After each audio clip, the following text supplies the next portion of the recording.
It's time for a Gram Parsons rant. There's a website out there that just mentioned the Rolling Stones, the world's greatest rock and roll band, is also England's greatest country band. And it makes mention how they covered Waylon Jennings songs, refers to Nashville, Bakersfield. So is Mick Jagger with a acoustic guitar in his hand. Mentions Sticky Fingers, which was just re-released, deluxe reissue. Two of the Stones' finest country songs, Wild Horses and Dead Flowers. Suggest that they're just as much relative to Muddy Waters as they are Hank Williams. Okay. White Line Fever. There's no mention of Gram Parsons, the author of this article, who does not print his name. He omits the whole Gram Parsons influence. Exactly what sort of country music was the Rolling Stones playing before Keith Richards met Gram Parsons? I don't know exactly what year he met him, but I think it was 67 or 68, probably 68, because Gram Parsons had joined the Byrds, and you can see pictures of Keith Richards over there with a relatively short-haired Gram Parsons. There's a picture of him in the car. He's got short hair there. Up at Stonehenge. After they leave, Clark W. Griswold knocks it all over and everything. And then, years later, it's just he's at in France at Keith Richards' place in France, while they're recording Exile on Main Street. Now, there've been no fewer than, I would say, at least two people pretty closely connected to the Rolling Stones and Gram Parsons who said he wrote Wild Horses. That includes Mick Jagger's brother, as well as Phil Kaufman, who was a road manager for the Rolling Stones, also a road manager for Gram Parsons. He put it some way like, Gram was only too willing to please, the Stones, as he wanted to hang out with them. In the older guy's video, he's basically doing his best Mick Jagger impersonation. Of course, the Flying Burrito Brothers opened up for the famous concert the Rolling Stones gave at the Altamont Freeway. And no mention of this guy named Gram Parsons. Originally, I was going to say, you don't see Keith Richards, Anita Pallenberg, and Terry Jacks in the middle of nowhere. Just middle of, Laurel Canyon, I think it is. No, it's Gram Parsons. He's with them out there. He's in the pictures at that French chateau that I can never remember how to pronounce, Nicolette or something, I don't know. Whatever it is, it's a French chateau, and it's Gram Parsons there. He leaves, and then they go record Exile on Main Street. But just listen to the versions of Wild Horses, which Gram was allowed to release before the Rolling Stones, just as long as it wasn't a single. And it appears on, I think it's Burrito Deluxe, the Flying Burrito Brothers album, the second album. You just listen to how he's singing, Gram Parsons, compare it to Mick Jagger. I mean, it's night and day. You can see which one had the passion for the lyrics and everything. But there's no mention, even though this is an argument that not a lot of people like to go down, because, really in reality of everything, I don't think Gram Parsons cared. He was on a different plane. He was on a different mission. He lost both his parents by the time he was, just before he come of age or whatever. And he was living off of an annuity that he was getting like $50,000 a year in the late 60s. That's pretty significant. Every band he started or joined, he bought him a house and he lived in an apartment or at a hotel or something, like with the International Submarine Band. That was in New York, and they went out west after what's his name, Brandon DeWild, the actor, told Gram he should go out there, meet Roger Corman, who's filming a movie called The Trip, I believe it was. So The Trip, I don't know. It was either that or one of the other ones where there was a scene where they were going to have a band in it, and they used Gram's image there. And they don't use the music because I guess Lazy Day wasn't psychedelic enough for the people to create the movie. But anyway, he goes out there and after the Byrds, he forms the Flying Burrito Brothers with Chris Hillman. And he's constantly involved with the Rolling Stones. I mean, there's stories of Gram being in the studio with the Stones and Mick Jagger telling him he has to go home. Get out of here. Find a home, please. And Chris Hillman getting in a fight with him on stage. Not that Gram would be fighting. He punched a hole in his guitar or something, and Gram Parsons why'd you do that to me, Chris? Something just what? But he's totally connected with the Stones in a very strong way. And even Gram Parsons, he wasn't, when the Bakersfield sound came out, he wasn't totally latched on to that until others turned him on out in New York, when he was with the Submarine Band. And certainly the Beatles were doing some country music before the Stones, and the Stones have been known to copy the Beatles. I'd say, you got to look at the connections a little bit better. Gram Parsons influenced the Rolling Stones quite a bit. Mostly Keith Richards.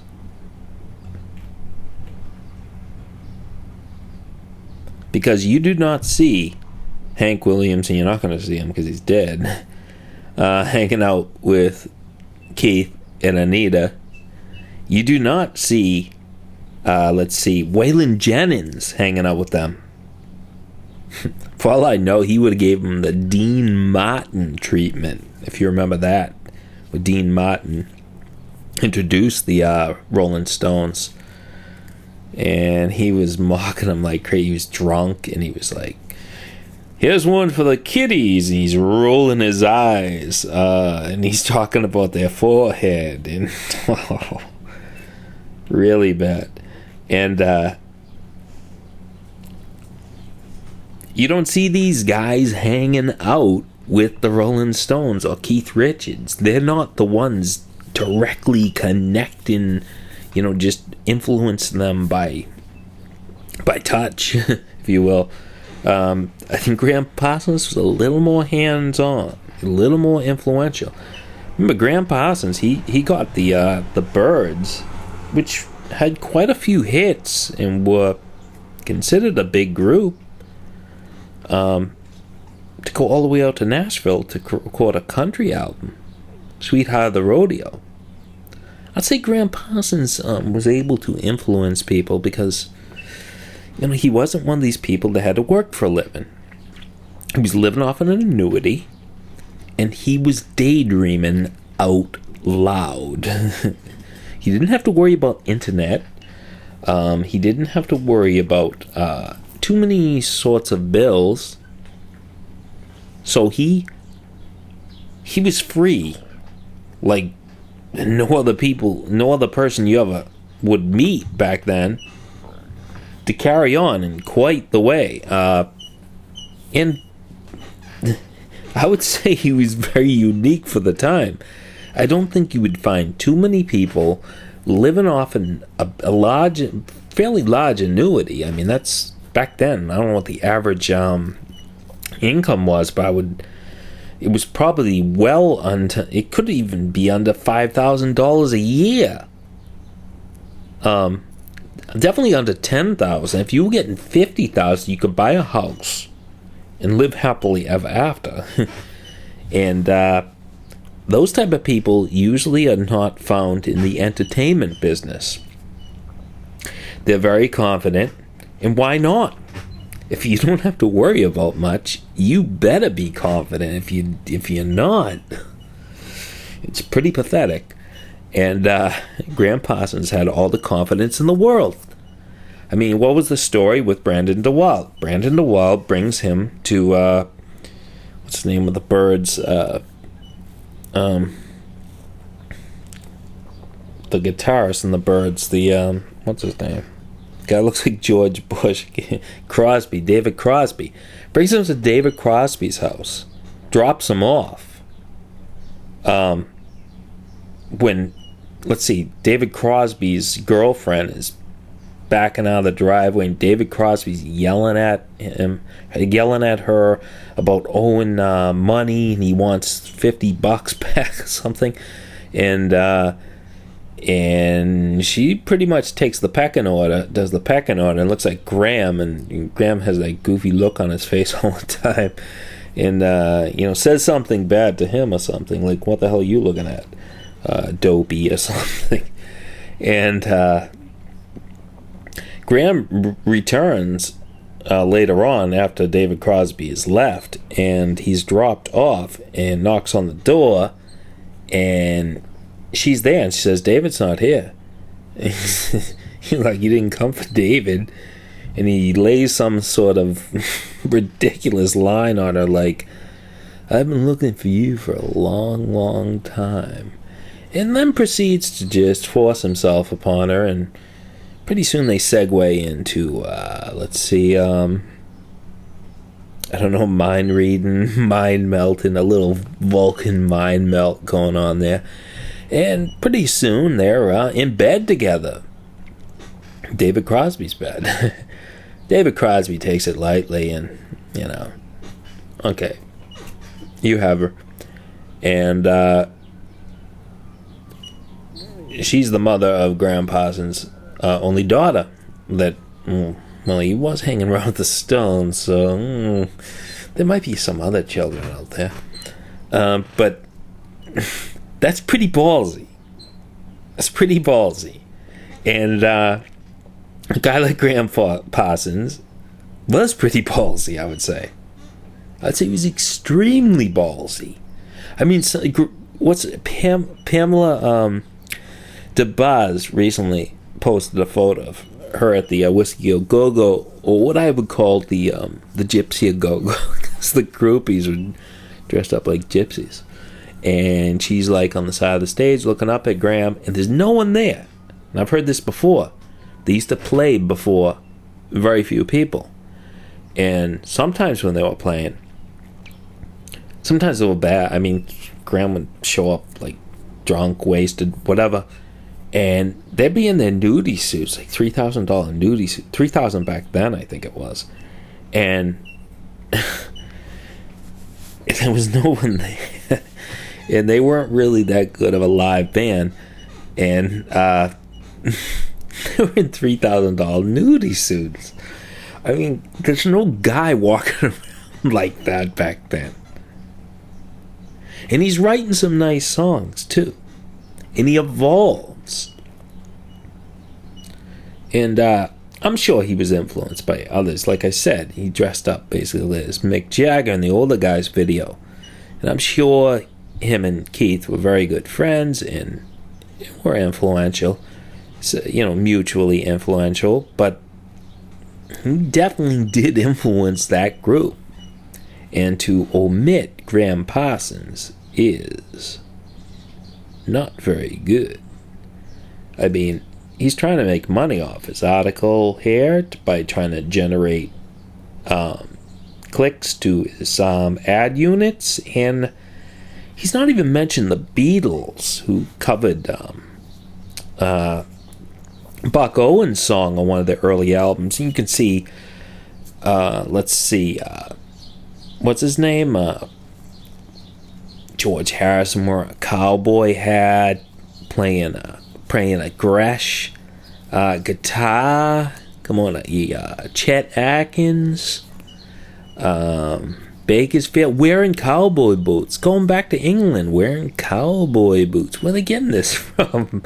And they were definitely watching the movies of the day. Let's see, the Beatles, just the group's name definitely comes from the Beatles bike gang, from the Wild One with Marlon Brando and Lee Marvin.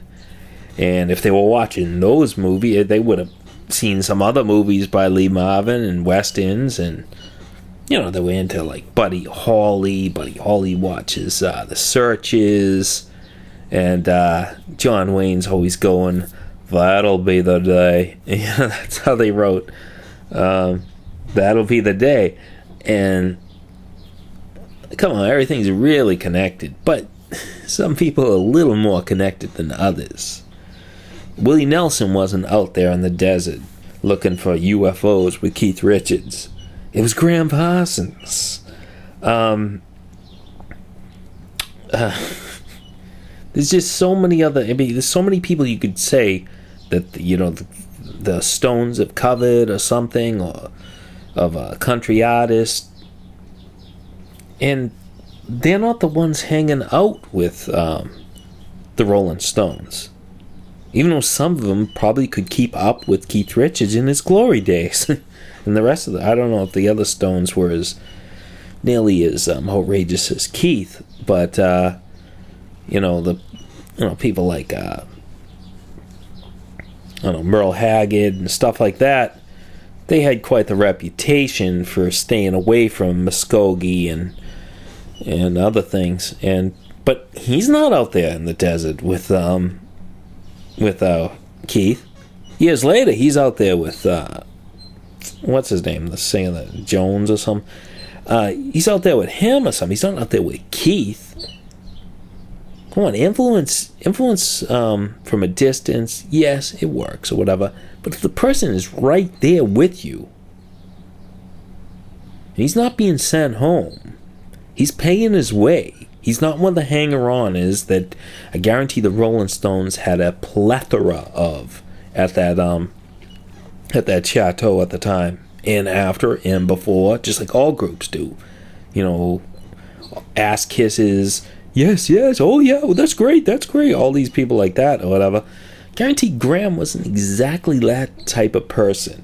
He was kissing ass, probably, but he was also influencing Keith to get off his ass and take up some of what he has gathered, and he definitely did. You can see it when Keith Richards talks about him, sings one of his songs, really gets into it. Some people need to write. better articles. That's my opinion, though.